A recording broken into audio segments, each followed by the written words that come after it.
It is midnight in Denmark and Juan Carlos Osorio is up late and having trouble sleeping.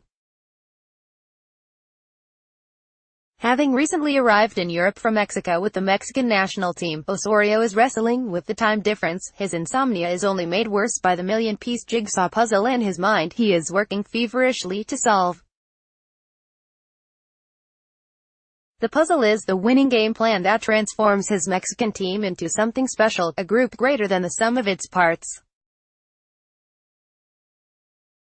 One capable of making a deep run, even if few outside Mexico, and not all inside Mexico. CL try lighting up Russia this month.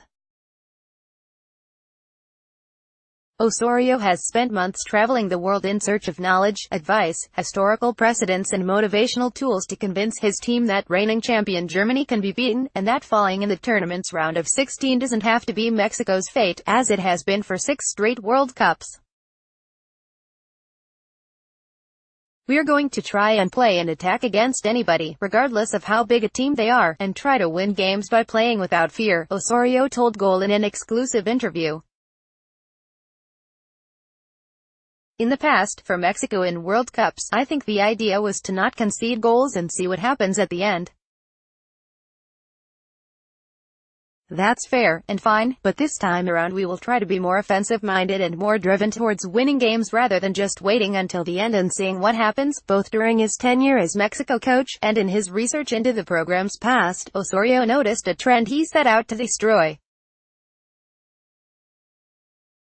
He believes El Tri has long had a habit of getting up for, and playing with their fiercest relentlessness against, inferior opponents, in CONCACAF, but too often that same energy and desire to be protagonists had failed to appear against higher-profile competition. In Osorio's eyes, that trend has helped directly contribute to the current run of 6 defeats in World Cup round of 16 matches, the first step of the knockout rounds, which has often come against traditional powerhouses like Argentina, twice, Germany and most recently the Netherlands.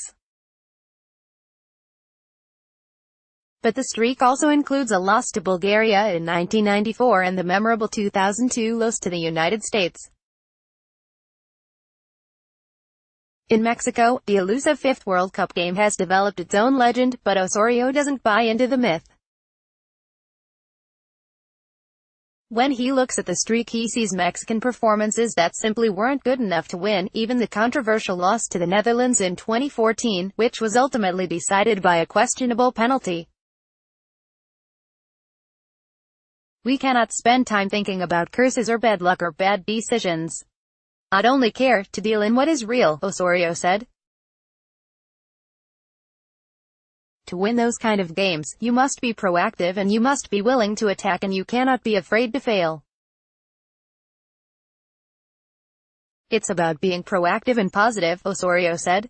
"We can win games, and we can score goals, as long as we have enough players getting into the attacking third. If we do, we will have chances, and we can score goals." Goals haven't exactly poured in for Mexico in recent matches. El Tri managed just 1 goal in its 3 pre-World Cup friendlies, but where Mexico fans have seen cause for concern, Osorio has seen opportunities being created, and matches in the past year against opponents who are at the level El Tri will likely face in the knockout rounds. "The players believe we can play against top teams because we've had very good games against Uruguay, Portugal, Belgium, Poland," Osorio said. "The teams we have played in the last year or so that have really stretched us to compete at that level." Mexico is facing yet another path filled with stiff challenges, beginning with its opening match against Germany on Sunday, and potentially including a round of 16 match against Brazil. The Germany match has been Osorio's central focus, and it is a match he has worked on convincing his team can be won.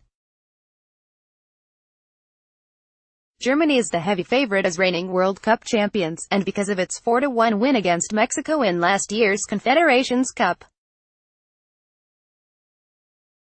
Osorio remembers that match more for what Mexico showed, and for the experience it gave his team against the World Cup title holders. "The German squad will have a lot of players that played in Confederations Cup, and we played against them," Osorio said. People will say it was a bad result, but while the score was 4-1, we had better possession and we hit the crossbar and missed two very good chances that could have tied the game. We have made a video of that game with all the chances and how we put pressure on them and how we regained the ball," Osorio said. "We are preparing the game plan based on those real facts." Osorio is very much a student of history, and with Mexico a big underdog against Germany, the Colombian coach spent the months following the World Cup draw looking for examples of underdog victories, be it in war history, or soccer history. He has shown his team the 2002 World Cup opener, which saw Senegal pull off a shocking win against defending champion France. He also reached out to and eventually met with Gus Hiddink to pick his brain about the 2002 South Korean team, which Hiddink led to an improbable run to the semifinals and included knockout round victories against Italy and Spain. "I think we can do something like South Korea did in 2002, Osorio said. "Hopefully that will be the case." Osorio has become a polarizing figure in Mexican soccer, drawing criticism from fans and media alike for perceived quirks and flaws, the infamous squad rotations. "That's just baloney," a defiant Osorio says, referring to the criticism of him being too much of a tinkerer. "If you look at the 25 important games we have played, there are always 7, 8, 9 players that always play. Guillermo Ochoa, Hector Moreno, Andres Guardado, Miguel Ayun, Hector Herrera, Javier Hernandez, Carlos Vela, Irving Lozano, Tecatito.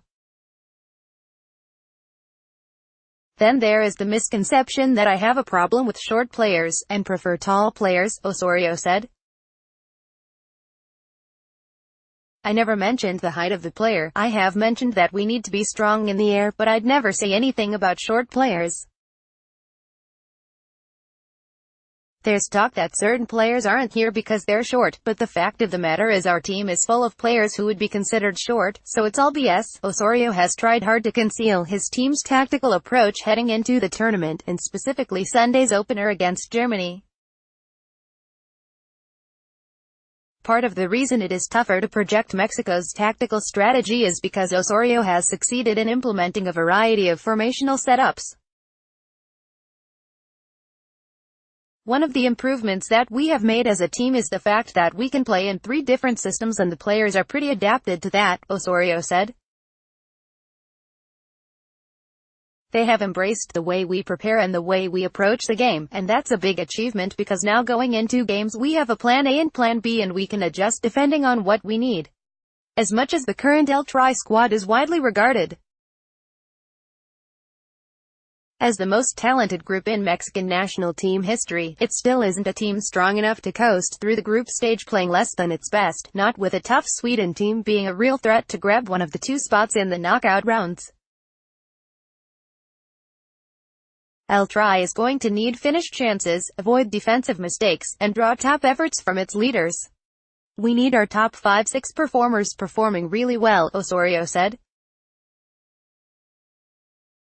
Guillermo Ochoa, Hector Moreno, Andres Guardado, Hector Herrera, Javier Hernandez and Irving Lozano. "If we have those 6 players on top form, I think we can make a good run because they can lead the group and give us a strong foundation to face any opponent. The first